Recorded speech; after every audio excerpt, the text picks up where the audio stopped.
HMPV virus లక్షణాలు 2022 నుండి కేసులను చికిత్స చేసిన హైదరాబాద్ వైద్యుడు ఫ్లూలాంటి జ్వరం లక్షణాలపై వివరణలు ఇచ్చారు. చైనాలో కేసులు పెరుగుతున్న నేపథ్యంలో Indian council of medical research ICMR కర్ణాటకలో 2 హ్యూమన్ మెటాప్న్యూమోవైరస్ హెచ్ఎంపీవీ ఇన్ఫెక్షన్లను గుర్తించినట్లు ప్రకటించింది. నిపుణులు హెచ్ఎంపీవీ కొత్తది కాదని, అరుదైనది కాదని స్పష్టం చేస్తూ దీనిలోని మ్యూటేషన్లను పర్యవేక్షిస్తున్నంతకాలం భయపడాల్సిన అవసరం లేదని చెబుతున్నారు.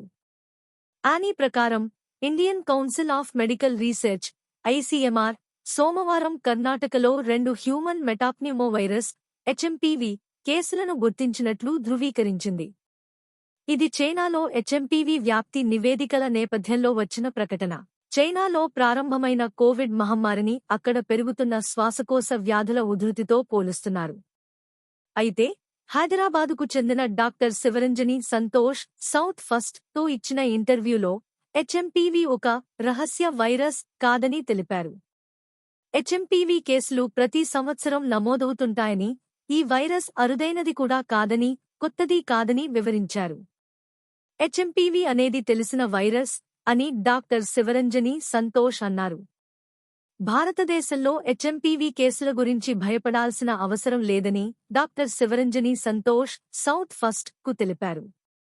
ప్రస్తుతం ఉన్న పరిస్థితుల గురించి ప్రజలు అవగాహన కలిగి ఉండాలని, దీనిపై అవగాహన పెంచడం మరియు అప్రమత్తంగా ఉండటం ఎంతో ముఖ్యమని ఆమె ఇచ్చారు. ప్రతి సంవత్సరం మేము దీన్ని చూస్తున్నాము. ఈ వైరస్ ఒక రహస్యమైనది కాదు. కొత్త మ్యూటేషన్ల గురించి ప్రస్తుతానికి ఎటువంటి సమాచారం అందుబాటులో లేదు. అవసరం లేని ఆందోళన లేదా ఉత్కంఠను పెంచకుండా అప్రమత్తంగా ఉండటం మంచిది. ఎప్పటిలాగే జాగ్రత్తలు అనేవి చాలా ముఖ్యమైనవి అని డాక్టర్ సంతోష్ సౌత్ ఫస్ట్ కు ఇచ్చిన ఇంటర్వ్యూలో తెలిపారు. హెచ్ఎంపీవీ వైరస్ లక్షణాలు.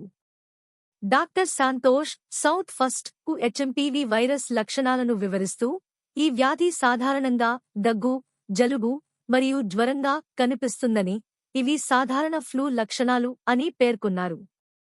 ఆమె వివరించిందేమిటంటే, లక్షణాల ఆధారంగా చికిత్సతో ఈ ఇన్ఫెక్షన్ 3 నుంచి 5 రోజుల్లో తగ్గిపోతుంది.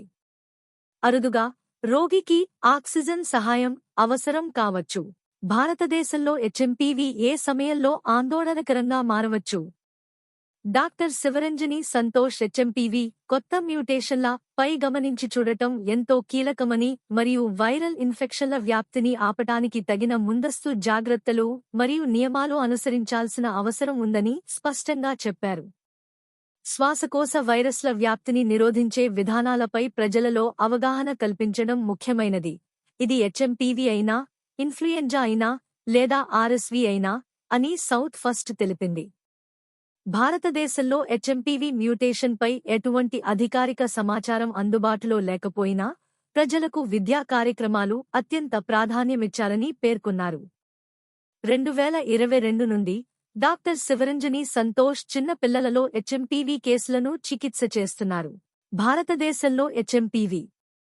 Indian council of medical research ICMR దేశవ్యాప్తంగా శ్వాసకోశ సంక్రామక వ్యాధులను పర్యవేక్షించి నియంత్రించే నిరంతర ప్రయత్నాల భాగంగా 2 హెచ్ఎంపీవీ కేసులు కర్ణాటకలో గుర్తించబడ్డాయి అని ఆరోగ్య మంత్రిత్వ శాఖ ఒక ప్రకటనలో తెలిపింది. హెచ్ఎంపీవీ అనే శ్వాసకోశ వైరస్ ప్రపంచవ్యాప్తంగా, ముఖ్యంగా భారతదేశంలో వ్యాప్తి చెందుతోంది. ఇది అనేక దేశాల్లో శ్వాసకోశ వ్యాధులతో అనుసంధానించబడింది. అయితే భారతదేశంలో హెచ్ఎంపీవీ కేసులు గణనీయమైన పెరుగుదల కలిగి లేవని వెల్లడించారు.